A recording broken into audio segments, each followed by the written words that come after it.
Good morning dear students. आज हम, जैसा कि कल आपने पढ़ा सिख धर्म के बारे में, सिख धर्म का जो प्रादुर्भाव किस प्रकार से हुआ, उनका विकास किस प्रकार से हुआ और सिख धर्म के अंदर कौन कौन से गुरु हुए जिन्होंने सिख धर्म के विकास के चरण को निरंतर आगे बढ़ाया। आज हम उसी कड़ी में आगे पढ़ेंगे हरगोविंद सिंह। किसके बारे में?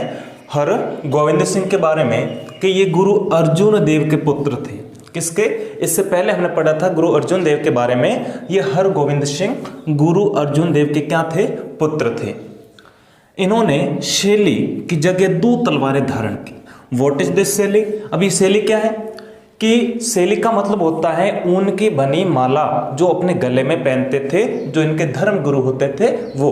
तो इन्होंने क्या किया कि इस माला की जगह, इस शैली की जगह 2 तलवारें धारण की। कितनी तलवारें? 2 तलवारें, और दोनों तलवारों का अलग अलग महत्व था। इसके अंदर 2 तलवारें थी। एक तलवार का नाम था पीरी और दूसरी का नाम था मीरी। ठीक है ना? क्या नाम था? पीरी और मीरी। अब ये पीरी जो तलवार थी उसका मतलब क्या होता था? ये था धार्मिक गद्दी की प्रतीक। 2 तलवारें होती थी, 2 में से जो पहली थी उसका नाम था पीरी। ये गुरु के जो धार्मिक गद्दी होती थी उसका प्रतीक थी, और दूसरी होती थी मीरी। ये गुरु के राजनीतिक पदवी की प्रतीक थी। ठीक है ना? 2 तलवारें धारण की थी। इंपॉर्टेंट क्वेश्चन है कि हरगोविंद सिंह ने शैली को त्याग करके 2 तलवारें धारण की, जिसके नाम पीरी और मीरी था। पीरी का मतलब होता है धार्मिक गद्दी का प्रतीक, और मीरी का मतलब होता है राजनीतिक पदवी के प्रतीक। आगे और इन्होंने क्या किया कि जब ये किससे भी मिलते थे, भेंट करते थे, तो पहले क्या दिया जाता था? उनको धन दिया जाता था। क्या दिया जाता था? धन। लेकिन इन्होंने क्या किया कि इन्होंने धन के स्थान पर अस्त्र शस्त्र भेंट में लेना शुरू किया। इन्होंने कहा कि हमें धन नहीं चाहिए, हमें चाहिए अस्त्र और शस्त्र। ठीक है ना? क्यों अस्त्र शस्त्र की आवश्यकता क्यों पड़ी? जैसा कि मैंने बताया कि गुरु अर्जुन देव को जब मृत्युदंड दिया गया तो उसके बाद में सिखों के अंदर एक सैन्य रूप है वो जागृत हो गया, एक सैनिक का रूप जागृत हो गया, उनके अंदर एक प्रतिशोध की भावना जागृत हो गई।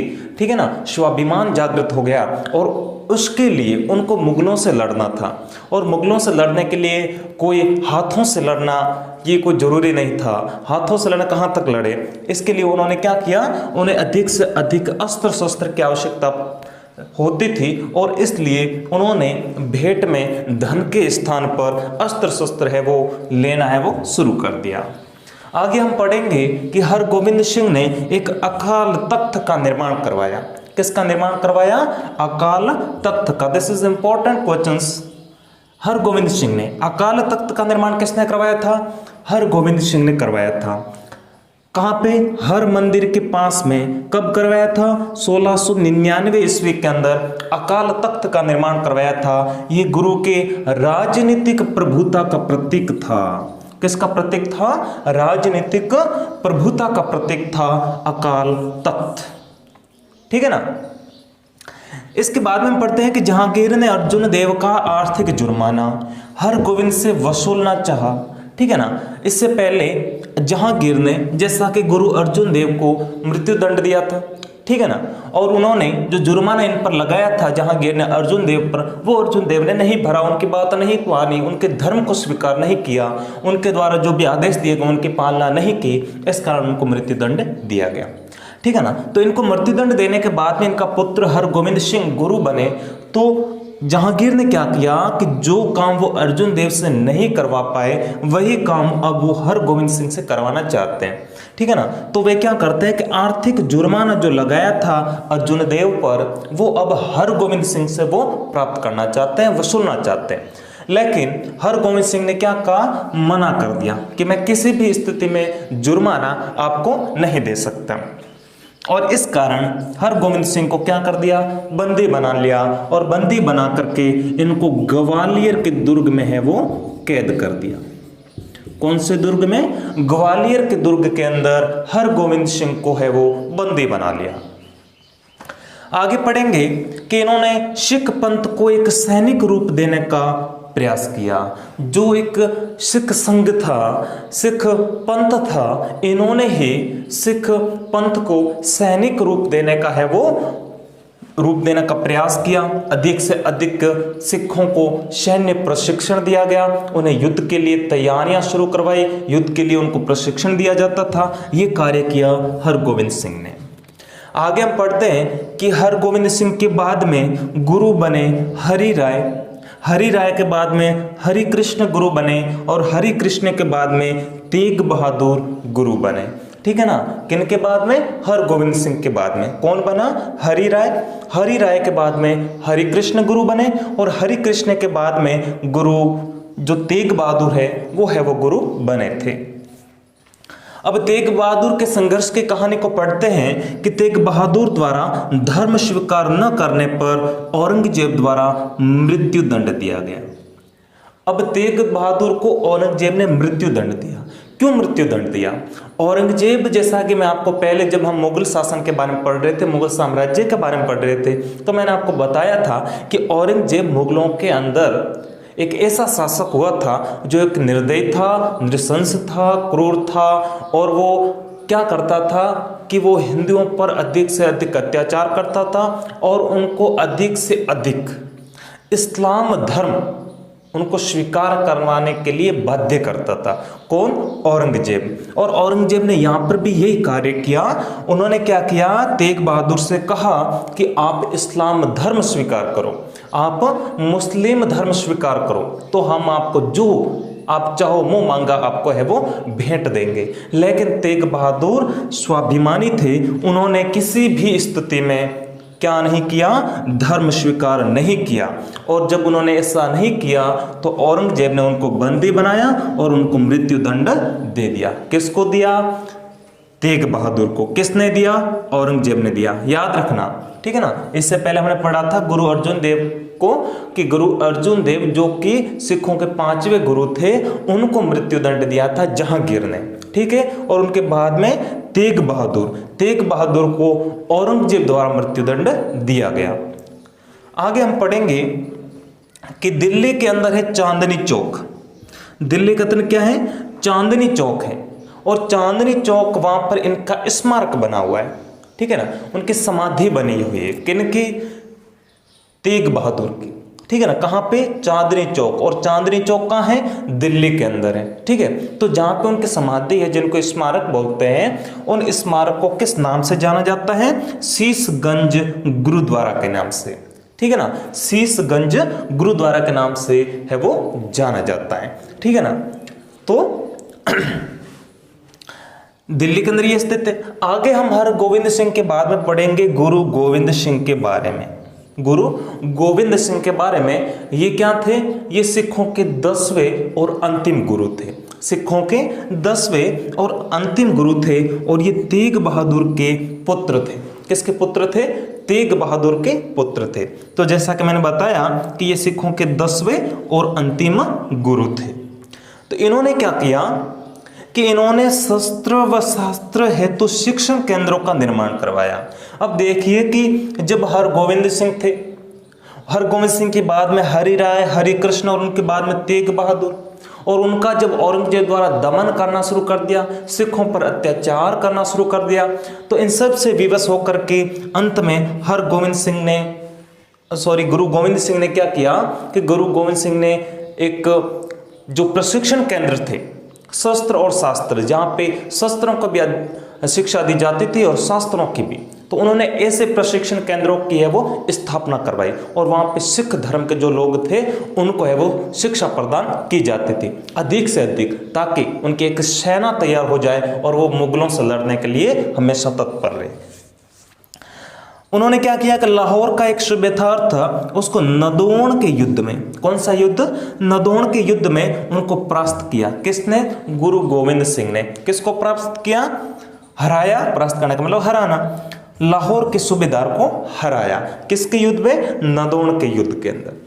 आगे हम पढ़ते हैं कि 1699 ईस्वी के अंदर उन्होंने खालसा पंथ की स्थापना की। This is very very very important questions कि खालसा पंथ की स्थापना कब और किसने की थी? तो खालसा पंथ की स्थापना की थी गुरु गोविंद सिंह ने। कब की थी? 1699 ईस्वी के अंदर। ठीक है ना। क्यों की थी? कारण क्या था?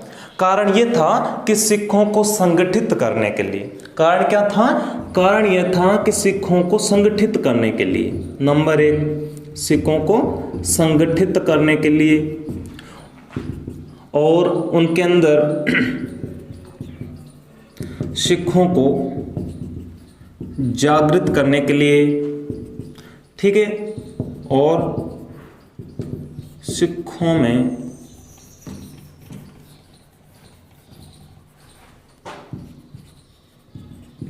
नवचेतना व उनको शिक्षित करने के लिए, ठीक है ना। इन उद्देश्य के साथ में उन्होंने खालसा पंथ की स्थापना की थी कि सिखों को संगठित करना है, उनको जागृत करना है, उनके अंदर नवचेतना को भरना है और उनको शिक्षित करना है, इस उद्देश्य के साथ में। और सिखों के अंदर सुधार, ठीक है ना, कुछ सुधार की प्रवृत्तियां हैं वो भी हमें करनी है। इस उद्देश्य के साथ में गुरु गोविंद सिंह ने खालसा पंथ की स्थापना सन 1699 ईस्वी के अंदर है वो की थी। आगे हम पढ़ेंगे कि इन्होंने कुछ प्रथा प्रारंभ की। क्या प्रारंभ की? प्रथा प्रारंभ की, जिसके अंदर उन प्रथाओं का नाम था पंज प्यारो, पाहुल। पाहुल का मतलब होता है चरणामृत। चरणामृत का होता है जैसे ये पांव धोते हैं ना, पांव धोना, ये चरणामृत होता है, ठीक है ना। अमृत छकाना, अमृत छकाना मतलब जो पतासे होते हैं, पतासों का जो मीठा पानी होता है वो अमृत छकाना, ठीक है ना। तो ऐसे कुछ प्रथाएं हैं वो गुरु गोविंद सिंह ने है वो शुरू की थी और उन प्रथाओं का नाम आपको याद रखना है, पंज प्यारे, पाहुल और पंज प्यारे, पाहुल और अमृत छकाना। ये जो प्रथा थी वो है वो प्रारंभ की थी। नेक्स्ट है पांच ककार। सिख धर्म के जो खालसा पंथ के जो सिख थे, खालसा पंथ के जो सिख थे, उनको पांच ककार यानी ये पांच चीजें हैं उनको हमेशा अपने पास है वो रखनी पड़ती थी। नंबर 1 कड़ा, पांच ककार, ठीक है ना, क क क क क, ठीक है ना। पांच ककार कौन कौन से? ये चीजें पास में रखनी थी। फर्स्ट क से मतलब जो उनके पास हाथ में कड़ा पहनने का आता वो उनके पास होना चाहिए, कड़ा। दूसरा उनके केश, केश आपने देखा होगा कि सिख धर्म के लोग होते हैं वो कभी भी बाल नहीं कटवाते, ठीक है ना, सिर के बाल है वो कभी भी नहीं कटवाते चाहे कितने भी बन जाए। इसलिए वो क्या करते हैं, बालों का ऐसे जोड़ा बना करके और उसके ऊपर वो पगड़ी बांध देते हैं, ठीक है ना, केश। तीसरा कच्छ। चौथा करपण, उनके पास में हमेशा कोई ना कोई हथियार होगा छोटा मोटा, ठीक है ना, करपण। और ये होता है पांचवा कंघा। कंघा क्यों रखते हैं? बालों को सुलझाने के लिए। बाल उनके लंबे होते हैं, ठीक है ना, क्योंकि वो बचपन से ही बाल नहीं कटवाते, बचपन से ही बाल नहीं कटवाते, तो इस कारण क्या होता है कि बाल लंबे हो जाते हैं, ठीक है ना। बाल हमें 1 महीना भी नहीं कटवाते तो मेरे से पतंग ऋषि बन जाते हैं, मतंग ऋषि बन जाते हैं ना, पराशर, विश्वामित्र, वशिष्ठ ऐसे बन जाते हैं, जैसा कि लॉकडाउन के अंदर हुआ, बहुत सारे घर घर से ऋषि मुनि बाहर निकले। तो कंघा भी उनको पास में रखना पड़ता था ताकि ये वो बालों को सुलझा सके। तो इस प्रकार ये 5 जो ककार थे जिसके अंदर कड़ा, केश, कच्छ, करपण और कंघा, ये हमेशा सिख धर्म के जो खालसा पंथ के जो सिख थे उनको हमेशा अपने अपने पास में रखना पड़ता था, ठीक है ना। तो हम गुरु गोविंद सिंह के बारे में और भी आगे पढ़ते हैं।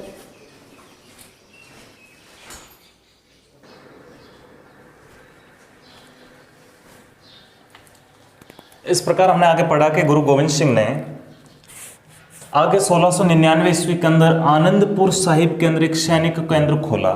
उनको डर था कि औरंगजेब जरूर है वो आक्रमण करेगा और इसलिए उन्होंने पहले से ही तैयारियां शुरू कर दी। और इसके लिए उन्होंने क्या किया, 1699 ईस्वी के अंदर आनंदपुर साहिब के अंदर एक सैनिक केंद्र खोल दिया, ठीक है। और उस सैनिक केंद्र के अंदर अधिक से अधिक जो सिख धर्म के लोग थे उनको प्रशिक्षण देना शुरू कर दिया ताकि वो मुगलों का मुकाबला कर सके। और आगे 1705 ईस्वी के अंदर मुगलों के आक्रमण के कारण उनको आनंदपुर साहिब को छोड़ना पड़ा। क्या हुआ, 1705 के अंदर मुगलों ने आनंदपुर साहिब पर आक्रमण कर दिया, ठीक है। और आक्रमण करने के कारण गुरु गोविंद सिंह को आनंदपुर वो छोड़ना पड़ा।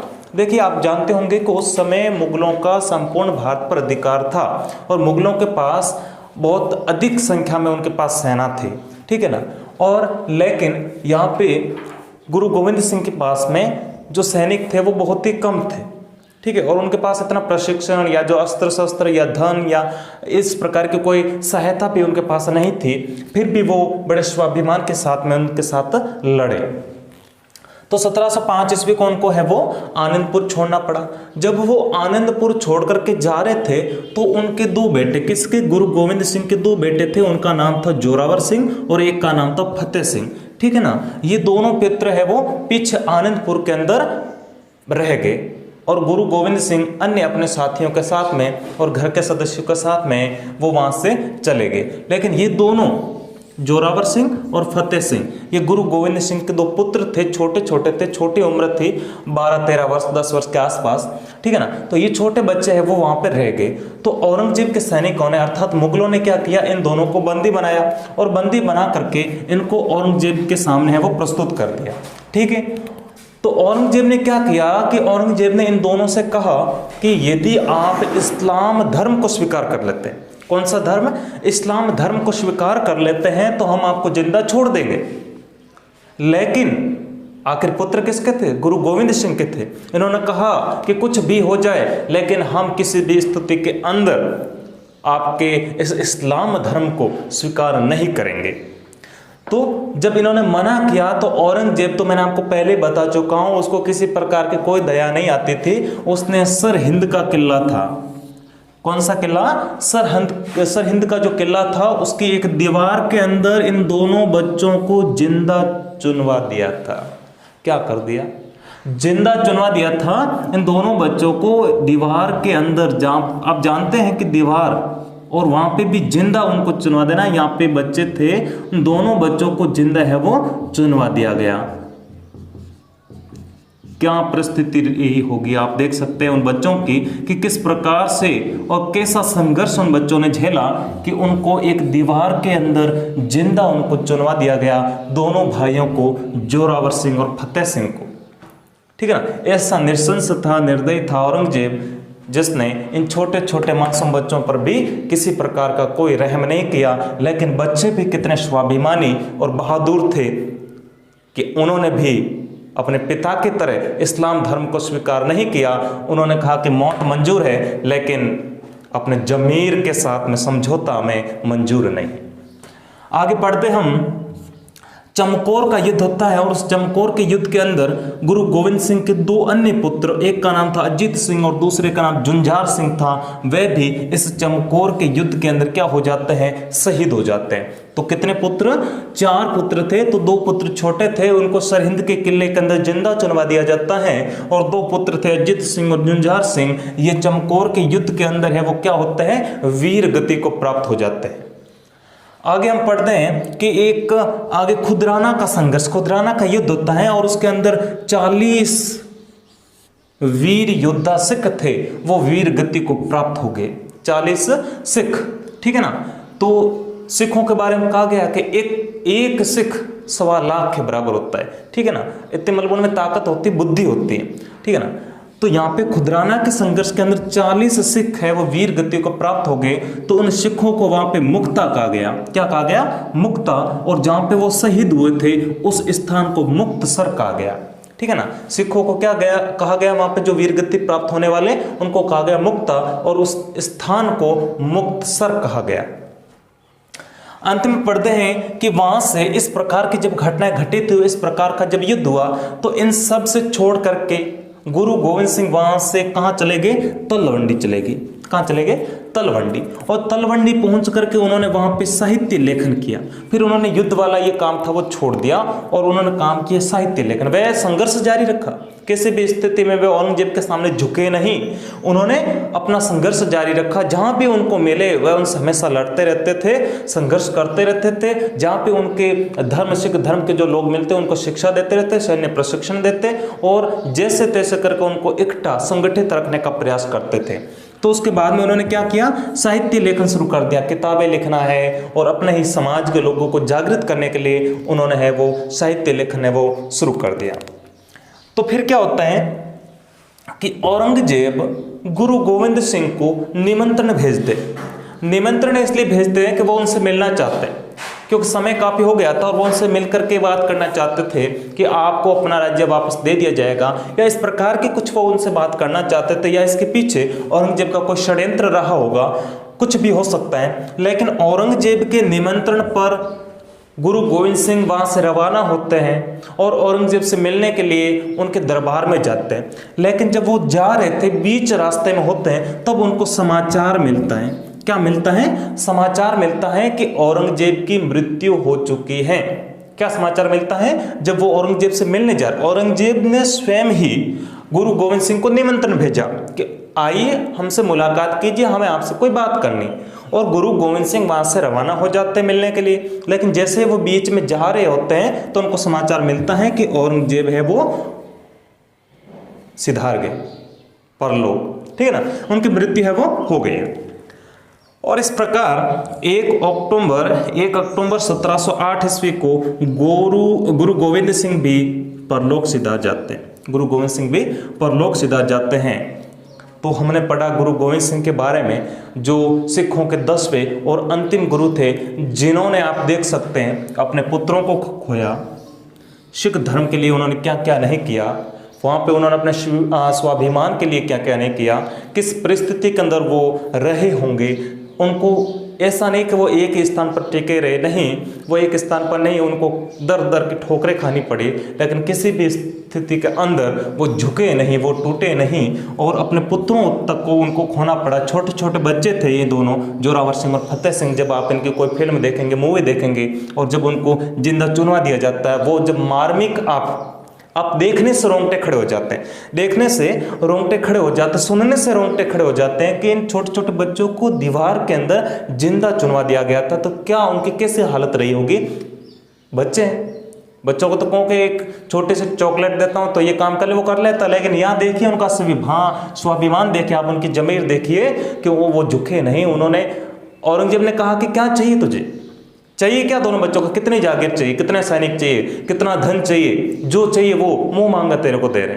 लेकिन उन्होंने कहा हमें कुछ नहीं चाहिए, हमें कुछ नहीं चाहिए, और जो आप कह रहे हैं कि इस्लाम धर्म स्वीकार कर लो, हम वो कदापि नहीं करेंगे। तो इस प्रकार गुरु गोविंद सिंह के बारे में। अब गुरु गोविंद सिंह के बाद में, ये तो सिखों के अंतिम और 10वें गुरु थे। अब हम 2 ऐसे वीर योद्धाओं के बारे में पढ़ने जा रहे हैं जिन्होंने मुगलों के साथ में संघर्ष किया, प्रतिरोध किया। कौन थे? बंदा बैरागी। कौन था? बंदा बैरागी। मूल नाम था इनका माधोदास, ठीक है ना। सिख धर्म के अंतिम गुरु गोविंद सिंह यहाँ तक सिख धर्म के गुरु हुए। लेकिन यहाँ पे जो बात कर रहे हैं, ये गुरु नहीं थे, ये क्या थे? ये इनके भक्त थे। किनके? गुरु गोविंद सिंह के। तो ये 2 वीर योद्धा हुए। इनका मूल नाम था माधोदास, और ये 1670 ईस्वी के अंदर एक राजपूत परिवार में इनका जन्म हुआ था। एक राजपूत परिवार के अंदर 1670 ईस्वी के अंदर इनका जन्म हुआ था। तो गुरु गोविंद सिंह के दक्षिण प्रवास के समय स्वयं को गुरु का बंदा कहा। जब गुरु गोविंद सिंह दक्षिण भारत में या दक्षिण दिशा में जब वो प्रवास कर रहे थे, वहां से गुजर रहे थे, तो उस समय वो उनसे मिले और स्वयं को क्या बताया? गुरु गोविंद सिंह का बंदा। बंदा तो आप जानते हैं, ठीक है ना। तो गुरु गोविंद सिंह का बंदा बताया, और उसके बाद ही उन्होंने अपना नाम रख दिया बंदा बैरागी, ठीक है ना। बंदा बैरागी, उसके बाद में वो कहलाने लगे। तो गुरु गोविंद सिंह की आज्ञा से ही वे शेष अपना जो कार्य बचा था उसको पूरा करने के लिए वो पंजाब गए। कहाँ गए? पंजाब गए। और जब वो पंजाब गए तो उस समय पंजाब के अंदर शासन कर रहा था वजीर खां। कौन कर रहा था? वजीर खां। और वजीर खां उस समय सिखों पर बहुत ही अत्याचार कर रहा था, वहाँ के लोगों पर बहुत ही अत्याचार कर रहा था, अधिक मात्रा में टैक्स वसूल कर रहा था। इससे वहाँ की जो जनता थी, वहाँ की जो प्रजा थी, वो बहुत ही प्रताड़ित हो रही थी, अपमानित हो रही थी और बड़ी ही दुखी थी। तो इन्होंने क्या किया कि बंदा द्वारा सरहिंद पर आक्रमण कर दिया और वजीर खां द्वारा जिहाद का नारा दिया गया। यानी उस समय पंजाब का जो सूबेदार था वो वजीर खां था, वहां पे बंदा बैरागी गया और उन्होंने क्या किया? सरहिंद पर है वो जाकर के आक्रमण कर दिया, ठीक है। और इधर वजीर खां ने जिहाद का नारा देते हुए दोनों आपस में भिड़ गए। दोनों सेनाओं के बीच में युद्ध होता है। तो यहाँ पे जो बंदा बैरागी था वो कुछ जाटों की सहायता से युद्ध करते हैं, ठीक है ना। तो फिर क्या होता है कि छप्पर चीड़ी नामक स्थान पर, स्थान का नाम क्या है, छप्पर चीड़ी, ठीक है ना, वहां का कोई स्थान होगा, छप्पर चीड़ी नामक स्थान पर वजीर खां के टुकड़े कर दिए। क्या कर दिए, टुकड़े कर दिए, किसके, वजीर खां के। किसने किए, बंदा बैरागी ने। चित्र के अंदर आप बुक्स में देख सकते हैं, बुक्स में देख सकते हैं, उनके चित्र से ऐसा लग रहा है कि कितने महान वीर योद्धा रहे होंगे, उनके अंदर शरीर में कितना ताकत होगी उनके। आप किताब के अंदर फोटो देखिए उनका। तो उन्होंने क्या किया कि छप्पर चीड़ी नामक स्थान पर वजीर खां के टुकड़े टुकड़े कर दिए और पंजाब पर अधिकार कर लिया, ठीक है। तो उस समय पंजाब से हमें एक वर्ष के अंदर कितनी आय प्राप्त होती थी, 36 लाख रुपए आय प्राप्त होती थी। तो उस 36 लाख वार्षिक राजस्व वाले प्रदेश पर उन्होंने अधिकार कर लिया। और किसानों की स्थिति वहां पे देखें तो वो बहुत ही बुरी हालत थी, और इसलिए उन्होंने क्या किया कि वहां पे जो जमींदारी प्रथा थी उसको क्या कर दिया, समाप्त कर दिया। क्या कर दिया, समाप्त कर दिया। आगे सरहिंद पर विजय प्राप्त की सिखों ने, तो इससे सिखों के अंदर एक जोश आ गया, और इस जोश के साथ में वो आगे बढ़े। तो आगे बढ़े तो क्या हुआ, उन्होंने अमृतसर को जीत लिया, उसके बाद में बटाला को जीत लिया, उसके बाद में कलानौर को जीत लिया, उसके बाद में पठानकोट को जीत लिया। इन प्रदेशों पर भी उन्होंने अधिकार कर लिया, किसने, सिखों ने। और इस प्रकार पंजाब पर से, जो पंजाब के अंदर जो मुगल सत्ता थी उसको सब तरीके से समाप्त कर दिया, पाटिया साफ कर दिया। कहां पे, एक बार तो बंदा बैरागी के नेतृत्व में सब तरह खाली कर दिया, ठीक है ना। इन स्थानों को भी अपने अधिकार क्षेत्र में ले लिया। तो संपूर्ण पंजाब पर उनका अब है वह एक छत्र अधिकार हो गया था।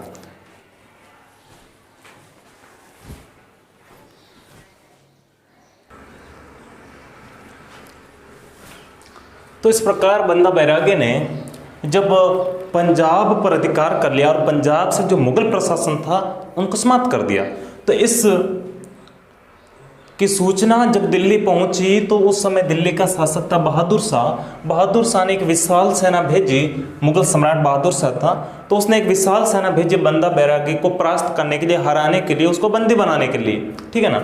तो वहां से बंदा बैरागी कहाँ चले गए, लोहगढ़, पास के लोहगढ़ के पहाड़ी दुर्ग के अंदर वहां पे चले गए। तो इस प्रकार उसके बाद में बहादुर शाह की मृत्यु हो जाती है, और उसके बाद में अगला जो मुगल सम्राट बनता है उसका नाम था फर्रुखशियर। इसने क्या किया कि इन्होंने सफदर खां के नेतृत्व में एक विशाल सेना भेजी। किसके नेतृत्व में, सेनापति सफदर खां के नेतृत्व में एक विशाल सेना भेजी। और इस विशाल सेना के भेजने के कारण डेरा बाबा नामक के स्थान पर बंदा बैरागी अपने साथियों के साथ इन्होंने क्या कर दिया, आत्मसमर्पण कर दिया, शस्त्र त्याग दिए। किसने, बंदा बैरागी ने, क्योंकि वो चारों तरफ से गिर चुके थे। उसके बाद में इन सबको पकड़ करके, बंदी बना करके, और इनको कहाँ लेकर गए, दिल्ली लेकर गए। और दिल्ली जाकर के इनके साथ क्या हुआ कि इनके साथ में बंदा बैरागी और इनके सैकड़ों साथियों को मौत के घाट उतार दिया। कहाँ पे, मौत के घाट, मतलब उन सबको है वो मार डाला गया। बंदा बैरागी समेत उनके साथ में जितने भी सैकड़ों जो साथी थे उन सबको है वो मौत के घाट उतार दिया गया था, ठीक है ना। तो इस प्रकार बंदा बैरागी एक वीर योद्धा थे, सिखों के अंदर एक नवीन जागृति, एक नव चेतना पैदा करने वाले एक वीर योद्धा और एक महान व्यक्तित्व हुए, जिन्होंने गुरु गोविंद सिंह से प्रेरणा लेकर के सिखों को संगठित रखा और मुगल जो थे उनका हमेशा प्रतिरोध किया, ठीक है ना। तो ये हमें उनसे सीख मिलती है। आगे हम पढ़ते हैं एक अन्य वीर योद्धा के बारे में जिनका नाम था रणजीत सिंह। इनका जन्म हुआ था 13 नवंबर 1780 ईस्वी में गुंजरावाला के अंदर, ठीक है ना, वहां पे इनका जन्म हुआ था। इनके पिता का नाम था मान सिंह, ठीक है। इन्होंने क्या किया कि सिख मिसले उनके विघटित होने पर इन्होंने मध्य पंजाब पर क्या कर दिया, अधिकार कर लिया, ठीक है ना। वहां पे उनको लगा कि यहाँ पे सिख मिसले वो विघटित हो गए, यानी आपस में उनके फूट पड़ गई है, तो उन्होंने क्या किया कि मध्य पंजाब पर अधिकार कर लिया। इन्होंने कई युद्ध लड़े और कई युद्धों को जीता। उन्होंने आसपास के प्रदेश के जितने भी छोटे बड़े जो रियासतें थी उन पर अपना अधिकार कर लिया था। 1809 ईस्वी के अंदर अमृतसर की संधि होती है, जिसके अंदर सतलज नदी के जो पार के प्रदेश होते हैं दूसरी तरफ उन पर अंग्रेजों का अधिकार होगा। इस प्रकार की संधि रणजीत सिंह और अंग्रेजों के बीच में होती है, और सन 1839 ईस्वी के अंदर रणजीत सिंह की है वो मृत्यु हो जाती है, ठीक है ना। तो हमें इस दूसरे अध्याय के अंदर हमने हमारा जो दूसरा अध्याय है वो कंप्लीट हो चुका है, ठीक है ना, पहला और इसके बाद में दूसरा अध्याय। अब दूसरे अध्याय के कंप्लीट होने के बाद में हम नेक्स्ट पढ़ेंगे आगे तीसरा अध्याय, ठीक है। और इसके अंदर आपको क्या करना है कि इसमें 1 नंबर के सवाल आते हैं, ठीक है ना। एक तो आता है 1 नंबर के जो सवाल और दूसरा आता है 4 अंक का सवाल, ठीक है। पूरा पाठ है वो 5 अंक का है, तो इसमें छोटे सवाल और बड़े सवाल दोनों आएंगे, इसलिए इस पूरे पाठ को आपको अच्छे से कवर करना है। 1 नंबर वाले सवाल जो जो भी बनते हैं उनको भी याद करना है, और 4 नंबर के सवाल बड़े बड़े बनते हैं उनको भी आपको अच्छे से याद करना है। Best of luck.